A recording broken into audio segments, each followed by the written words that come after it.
morning. Thank you so much for being here this morning. Before I tell you a little bit about myself, I just want to make sure that I thank you all. I know that the past year has definitely been a challenging year for all of you in our schools, but also perhaps kind of an opportunist year where you've learned to teach in different ways. And so I'm hopeful that today you'll walk out of this session with some new ideas and some new resources to push your teaching further, even a bit more. So a little bit about myself. I am a former educator. I actually have taught in a variety of interesting settings. I started my time as a music teacher in the South Bronx of New York City. From there, I became a 3rd and 4th grade general education teacher. And then I dabbled in special education after having some very impressionable students in my life. I'm currently an associate professor at Millersville University in the Department of Early, Middle, and Exceptional Education. And universal design for learning is a topic that is really important to me. This is something I have presented on and published on internationally. And I think that it is a great framework for thinking about how we work with our diverse learners. So I'm hopeful that today, as we talk about how to build our future through inclusive schools, that you'll all come out of the session with some wonderful ideas for the future. So let's talk about our session goals. So one of my goals for you today is to be able to identify or name the 3 principles of UDL. And from there, we're going to start branching out. I'm going to introduce you to some tools that you can use in your everyday teaching and planning. We're going to work to specify some examples of each UDL principle. There will be lots of interactivity today through our online resources and also through the chat box if you wish. And then we're going to think about some ways that we can apply the UDL principles and guidelines to your own unique learning environment. So I think at this time, it would be a good opportunity for us to take a look at the online resource so that I can just orient everyone to today's materials. So this is Padlet. If you've never used this before, this is sort of an online whiteboard. So I'm just going to orient you to what's here. Optional note-taking handout here. You can actually download it and then type into it if you wish. You've got your copy of the presentation slides here in a note-taking format as well. What we'll be using a lot of today are columns 2 and 3. Column 2 is a series of UDL resources for you. In particular, we'll really be working with the interactive UDL guidelines today. I've also included some supplemental materials here, including a video, an online module, and a couple of other fun tools that you might find helpful, sort of as UDL at a glance. In the 3rd column, we have the presentation participation links. So throughout the session, I will be asking all of you to engage in some sharing, and I will direct you to which of these application links to connect to. So everything that you need is right here, and as you click on them, they'll open in a new tab for you on your end. At the close of the session, I would love to have some of your feedback. This is a Google form that you could fill out at the end just to provide some feedback for future iterations of content much like this. All right, so now we can go back to our presentation and get ready to learn a little bit about universal design for learning. All right, so our roadmap today, we're going to start by talking about how do we approach our teaching with a universal design mindset. And some of you might be saying, what is universal design? And don't worry, we're going to get into that today. We'll talk about the 3 principles very broadly, and then we'll break off into a discussion of the 9 guidelines of UDL. And we'll end by talking about ways to apply these principles and guidelines to your online or face-to-face learning environments. So I'm going to put out a poll question for all of you. My first question to you, just to see where we all are today, is what are you already doing to ensure that your learners are successful in your learning environment? A, B, C, or D? Fun fact, if you answered any of those, you are already doing UDL. You just may not have called it that. So we're going to learn a little bit more about what else we can do with that today. So I want to start with sort of this quotation that comes out of a publishing company that I use a text from. And it's UDL is a way to provide children with choices for what they are learning, how they are learning, and how they are showing what they know. So a lot of times when UDL is first introduced to teachers, to educators, to administrators, they think that it's like a checklist. And I want you to think about universal design for learning as a process. It is in a way like a menu of options, but it's also a process. It's a proactive process of thinking about who are my diverse students and how can I best address any of the barriers that my students might encounter when they're learning and when they're showing me what they know. So really brief overview here of some of the science and research behind universal design for learning. To date, there are well over 1,000 studies that have shown that using a universal design for learning approach to teaching and learning produces positive academic outcomes for our diverse students, produces positive social outcomes for these students. And what I appreciate most about universal design for learning is the principles can be used and applied from the pre-kindergarten age all the way through post-secondary environments. So even though I'm currently teaching at a college level, I integrate universal design for learning into all of my classes by providing choices and options and multiple modalities of instruction. So this is a research-based, evidence-based, high-impact teaching and learning practice. So what is universal design for learning? Well, you've probably seen a lot of these things in your own environment, right? So universal design for learning actually began as a principle in the field of architecture. So in architecture, we have to do certain things per the Americans with Disabilities Act to make our public spaces accessible to all. Things like having a button on the side of the door that we can push to allow the door to open in the event that I'm using crutches, or I'm using a wheelchair, or I'm not strong enough to pull the door open myself. So we have that piece of accessibility. We also see curb cuts around our neighborhoods, right? Those are to allow not only an individual who may use a wheelchair, but what about a mother or a father pushing their son, their daughter, their child in a stroller, right? What about the skateboarder who's skateboarding on the sidewalk? Perhaps they shouldn't be skateboarding on the sidewalk, but they need to get off the sidewalk safely. The curb cut can help them. We've got ramps, closed captioning. How many of us in the last year have enabled closed captioning so that we don't disturb others around us? Maybe not necessarily that we need the closed captioning, but we benefit from it in certain ways, as might a person with difficulty with hearing, right?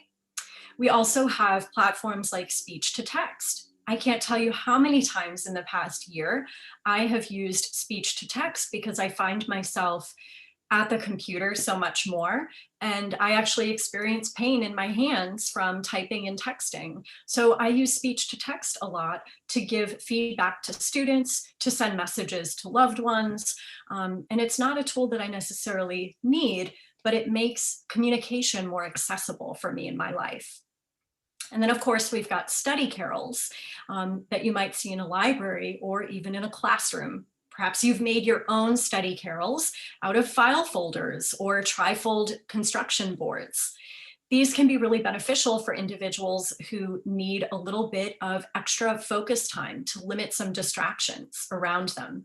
So all of these things are part of universal design for learning, and they're options for people. If I'm going to my office and I'm holding 4 boxes, I have the option of hitting the push button to allow the door to open for me. I may not need to use that option in the future, but in that moment, it makes access to the building so much easier for me. So what is this UDL process? So the process of universal design for learning is thinking about our goals. So you're a group of 345 educators right now, okay? And think about what are the goals that you have this week or today or this afternoon for your students. Perhaps you want your students by the end of the day to be able to master a certain concept in mathematics. Or perhaps you're looking for your students to master a new writing convention that you're introducing. Then you want to think about what are some of the barriers that my students might encounter. Now, we encounter barriers for all sorts of reasons, right? We think about, I think sometimes society thinks about barriers as being things that are unique to people with different exceptionalities or individuals who have an IEP. And that's not the case at all, actually. We all encounter different barriers depending on the moment, depending on our environment, depending on how we're feeling.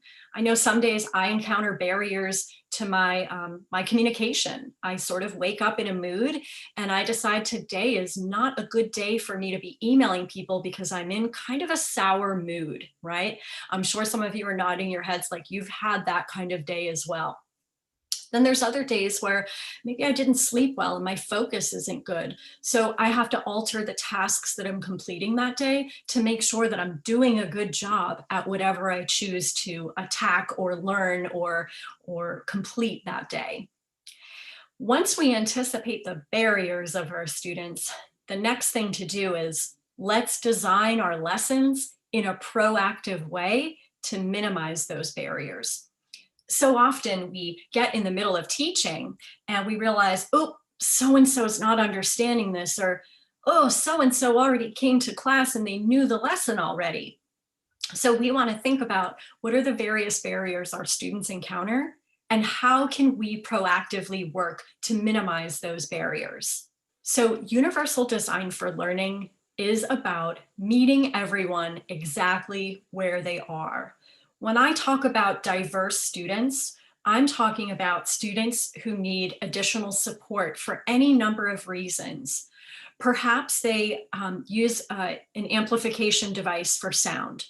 Perhaps they are a little sensitive to light in the classroom. Perhaps they are a newly arrived student from another country.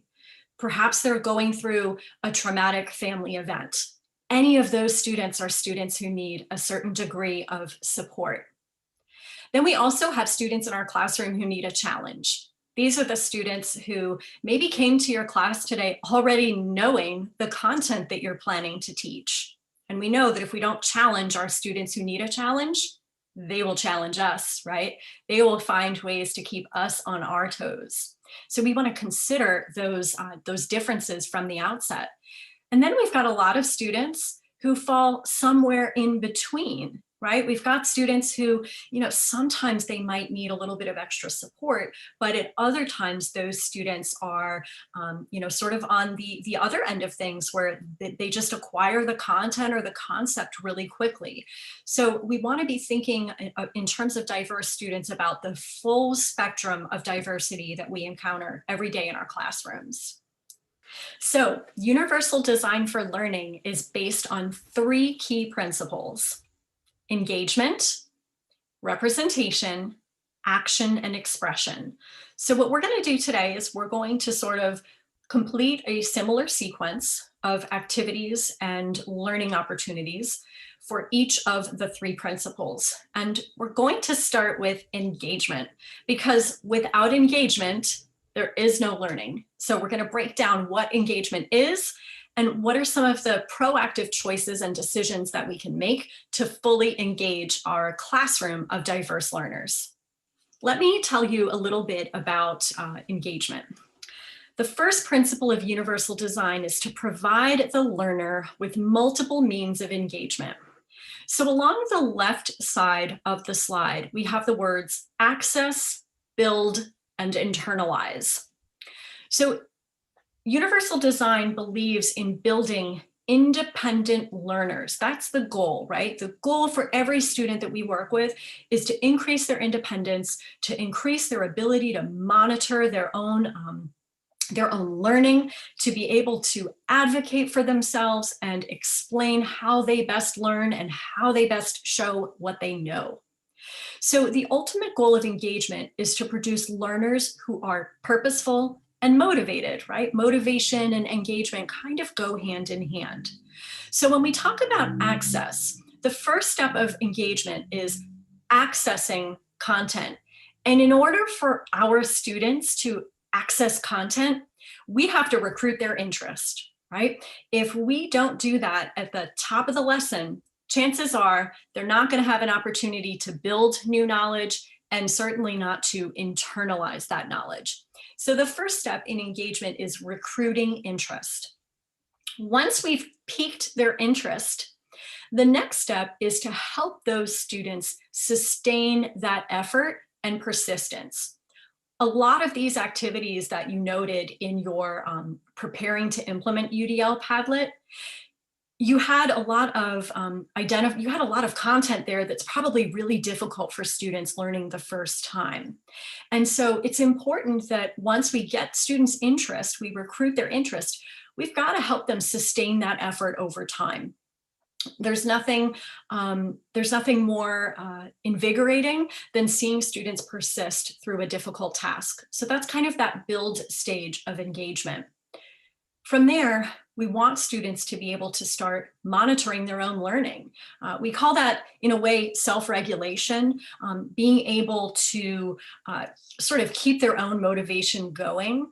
It's probably something that you and I have had to do quite a lot of in the past year, right?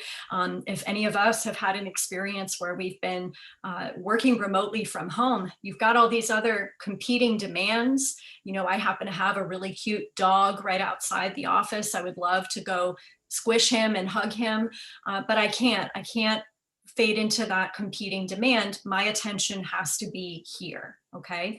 So we call that self-regulation, and that helps our students really internalize what they're learning. If we've learned one thing so far about universal design and engagement, a lot of engagement happens in the environment. So universal design for learning has taught us that it's the environment that needs to change, not the students. We all know we're going to be facing every day perhaps a different group of students than we faced yesterday because they've matured or something happened, or they've had a change of mind about something. So in thinking about how we engage our students, we create that engagement by creating an engaging environment for them.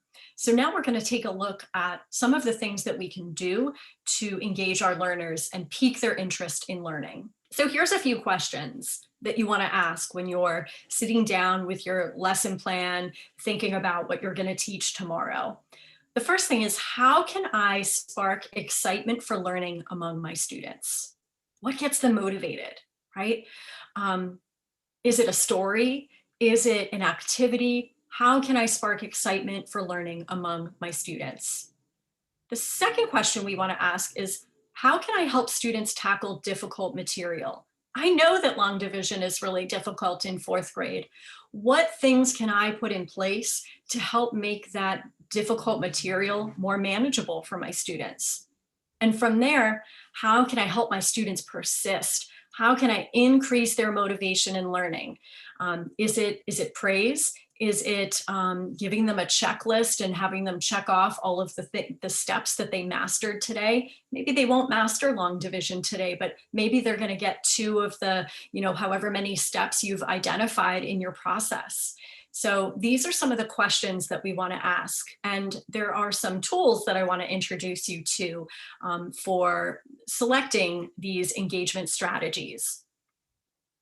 All right, so we're going to move to a second activity now, and this is where we're going to have an opportunity to sort of play with the interactive UDL guidelines.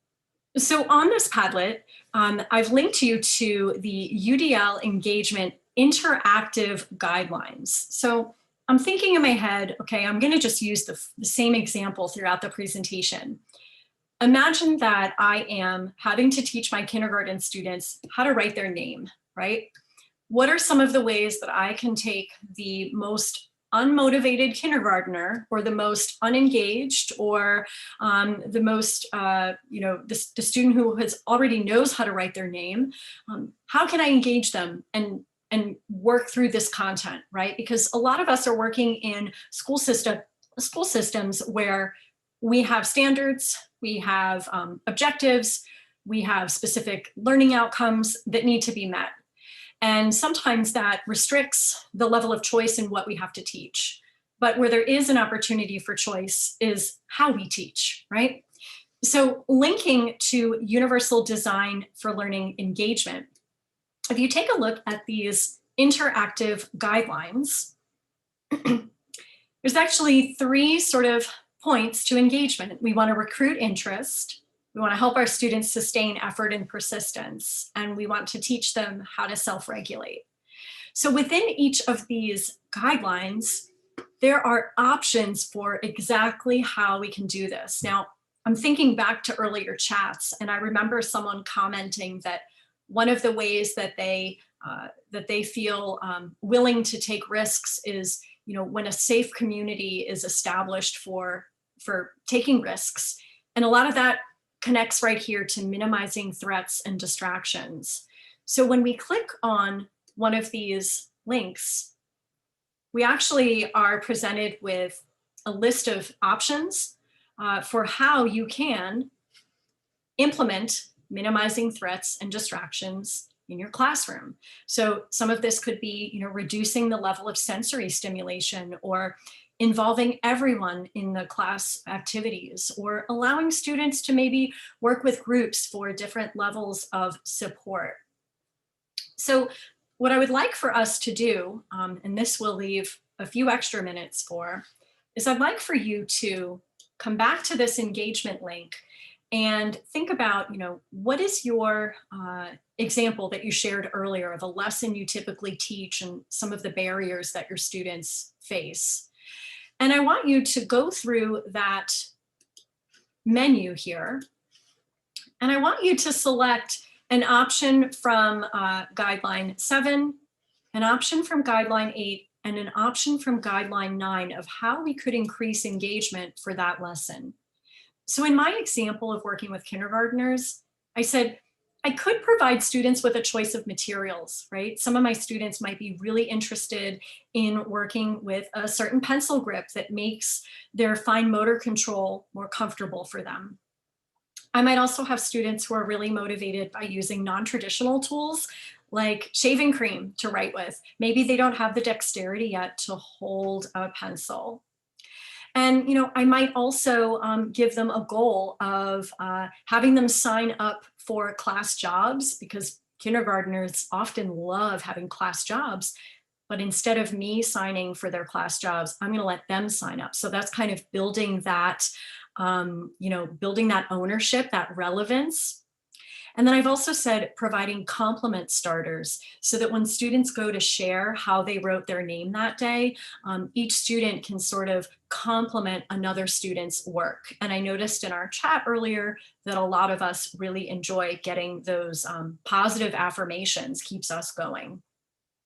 So play with the UDL engagement tool and identify 3 different examples, and just add a little Padlet by clicking on the plus mark at the bottom, and add your example. You could tell us the grade level, remind us of what it is you would teach, and give us some options.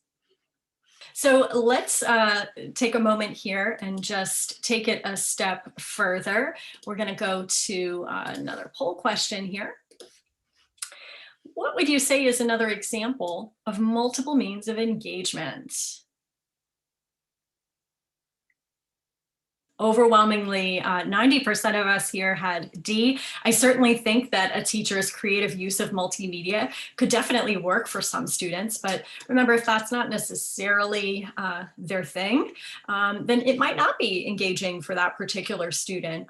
That could certainly be the minority, but yeah, we want to provide our students with choices of tools or activities during our lessons. And you're probably thinking right now, like, how do I do this with every lesson? Some of you are teaching 7, 8, 9 lessons a day.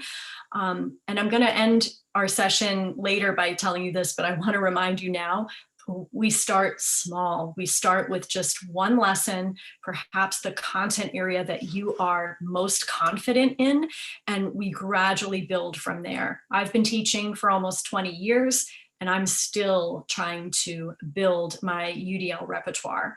So the second principle of universal design is providing multiple means of representation.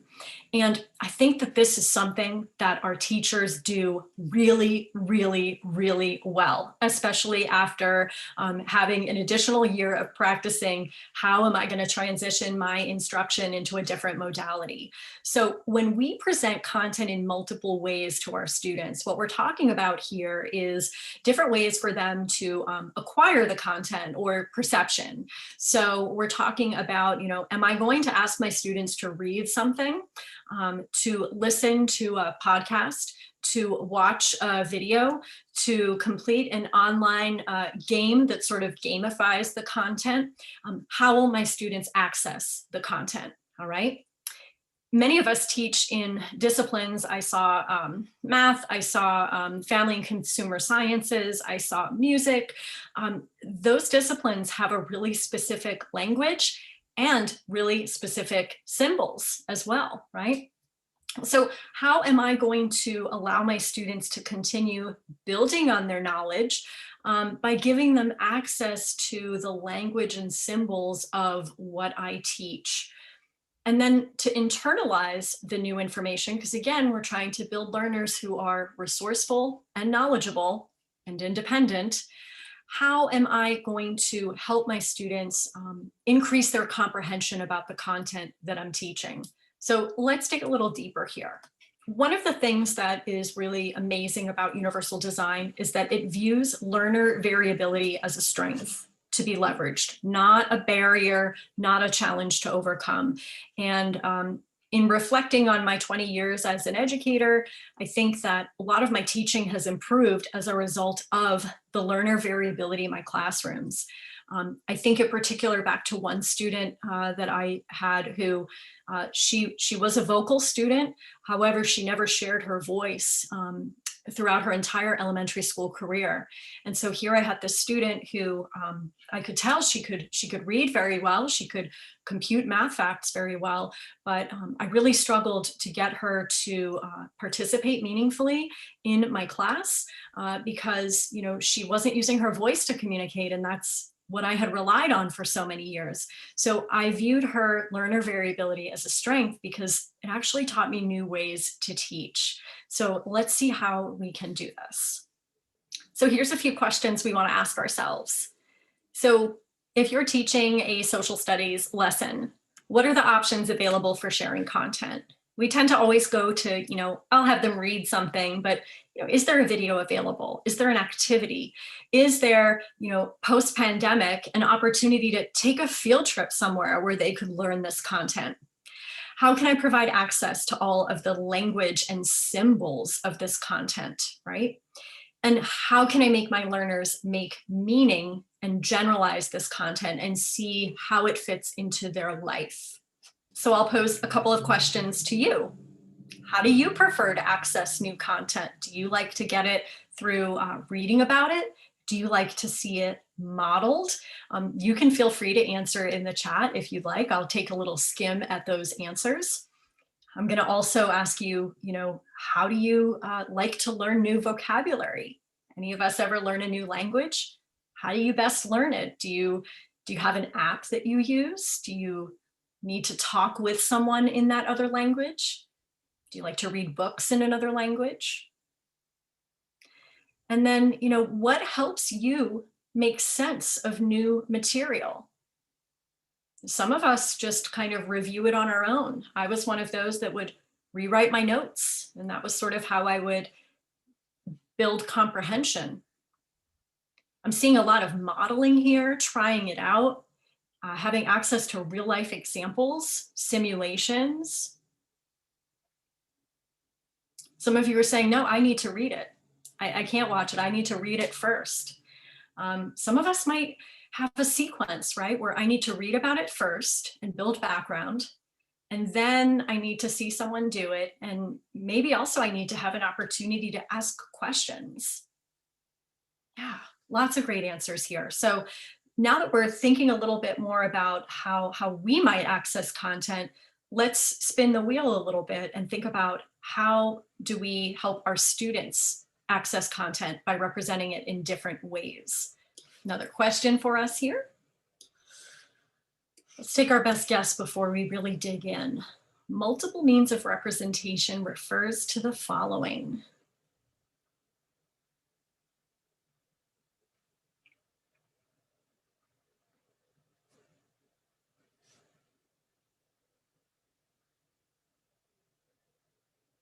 Take another few seconds here. It would most likely be A in this case, allowing students to have access to information that's presented in different ways. All right, so right now we're going to take our previous activity a little bit of a step further. So I'm going to go ahead and show you where we are headed, and I'm going to also drop a link to this in the chat for all of you. I'm going to give you a direct link to our next activity. It is a representation board and it is purple. So if you're on our big board here, we are now down at the application representation activity. So this link will bring you directly to the interactive options for representing content in multiple ways. I'll give my example again of teaching kindergartners how to write their name.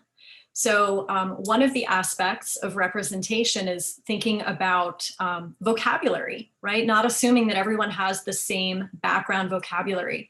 So I'm probably going to need to make sure that I teach them the terms uppercase and lowercase, because that's important in writing your name. I'm probably also going to provide graduated levels of support for students. Some of them might get blank lines to write on, those students who are able to write their name right now. Other students, I might provide them with letters to trace, and still other students might be using an iPad and using their finger to sort of trace on an iPad if that's the level of motor dexterity that they have access to at that moment. I might also try to work with my students to identify situations where they're going to need to write their name. So I'm sort of building in that motivation, but I'm helping them understand, building comprehension. Why do I need to write my name? Oh, because I need to be able to sign up for a job on the chart. Or if I check a book out from the library at school, they make me sign my name on the library card. So I want to give us about 2 to 3 minutes here to explore these UDL representation options for perception, language and symbols, and comprehension. And so what I like to do is I like to see, I've got this lesson in mind, which of the checkpoints best kind of fits with my lesson. And then I like to open that one up and see, what are my options? What could I do with this lesson? So let's take a few moments on the representation board and see if we can add some ideas for representing content in multiple ways for the lesson that you have in mind. I'm going to encourage you to continue working on your ideas. As we head back to the presentation here, I'm going to share a few that stand out to me. English literature in high school, right? Being able to provide students with an audiobook so that they could still come to class to have those discussions about the theme of the story or the characters, that can be so, so powerful.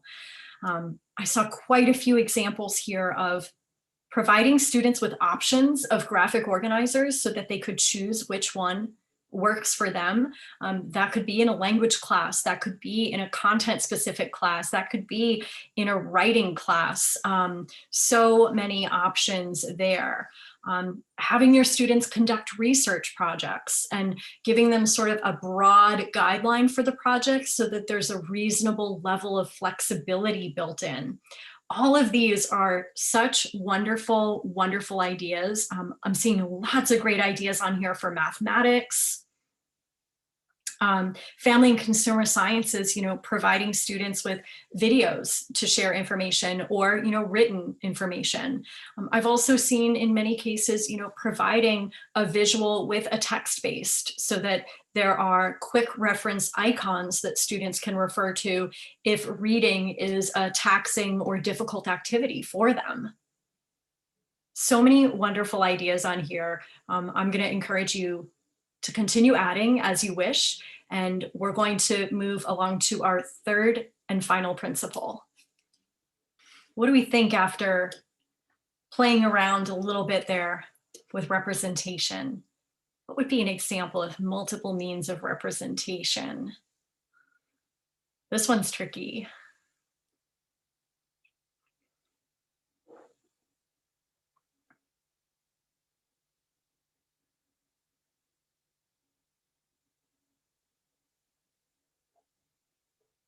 Very nice.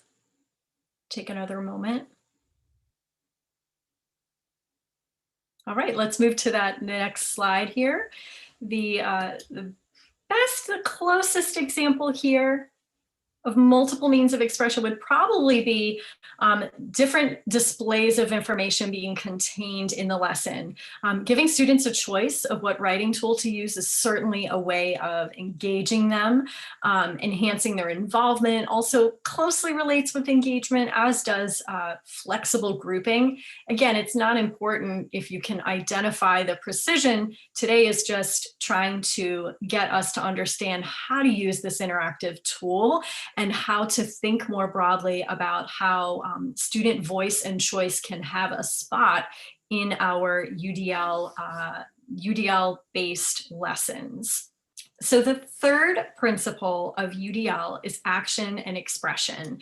And I always, when I'm teaching this content in my courses, I tell students this is about allowing students to show what they know, right? So it's allowing them access in terms of physical action. So what do we mean by that?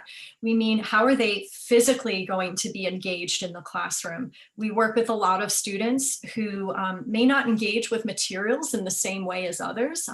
I'm using a mouse right now, but I might have a student who is using eye gaze technology to move the cursor around on their screen. We want to make sure that any physical action in the lesson isn't overly taxing for a student. We also have expression and communication. So how are students sharing what they've learned with us, and how are they communicating it to us? Is it through their voice or through some other means of communication? And then finally, how are students using sort of executive functioning? So how are students in our classroom monitoring their own learning and setting new goals for themselves? And ultimately, this provides us with students who are strategic and self-directed.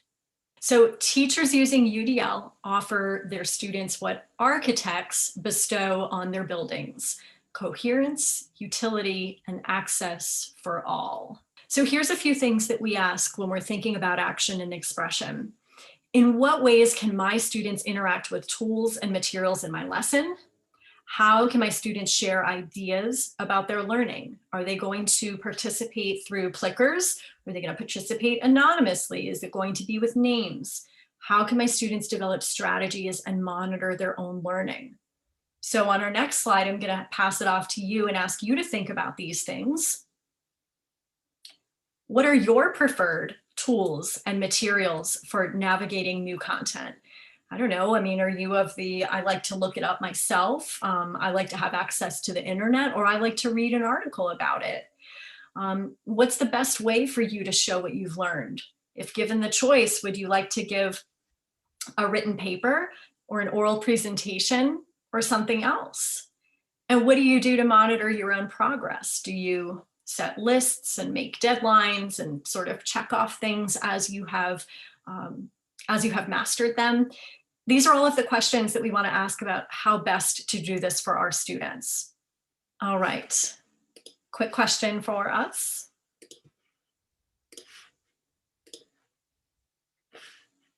Let's take our best inference here.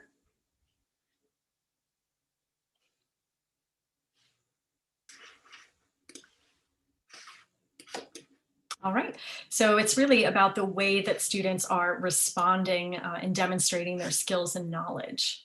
So for our final quick activity before we wrap up here today, I am going to send out a Padlet to you. It is the most recent at 10:11 in the chat box. And this is an opportunity for you to play with action and expression in our UDL guidelines. So I want you to play with that UDL action and expression tool and see what are some options here for my students. My kindergarten option was, again, teaching students how to write their name. And so I thought, what could I do? Well, I could provide students with switch buttons, or those talk buttons that the student can press to hear each letter of their name. Perhaps they don't know how to spell their name, and so writing it is not something they're ready for. Perhaps I can provide them with a variety of traditional and non-traditional tools for writing their name. Maybe I can provide them with a rubric so that they continue to see how their learning is increasing or improving over time, how their performance improves.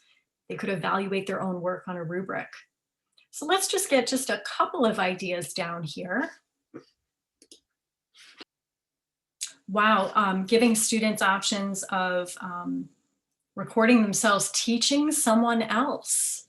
Right, so for some students, taking a test is probably going to produce a sense of anxiety for our students. So giving them an opportunity to practice teaching someone else, and we could evaluate their teaching as a means of here's what they learned. I'm going to encourage you to continue adding to that as you play with those guidelines, and we'll come back and get ready to get wrapped up today for our presentation. All right, so that time went by so fast. And so now I want to give us an opportunity to ask any questions that we have. Again, my goal today was just to barely touch the surface. UDL is like a giant pond or lake, and we've only started to crack that little layer of ice that's going to melt away in parts of our state today with the warm weather. All right, so your next steps would be continue to play with that UDL guidelines tool that allows you to sort of play around with your options. Start with just one lesson, something you're really confident in, one principle, one guideline, and begin thinking about barriers that your students might encounter as you are planning, and find ways using that interactive tool to address those anticipated barriers. And if I know I've said it a couple times already, start small. UDL is a huge area. I am still learning. I'm forever learning about it. But I hope that some of the tools shared today were beneficial to you. And I just want to thank you for your time today. You can find me at Millersville University if you have any questions about anything. And again, a link to that big Plickr, that big Padlet board is there for you as well. Thank you all so much for your attention today, and I wish you all a really successful rest of your school year.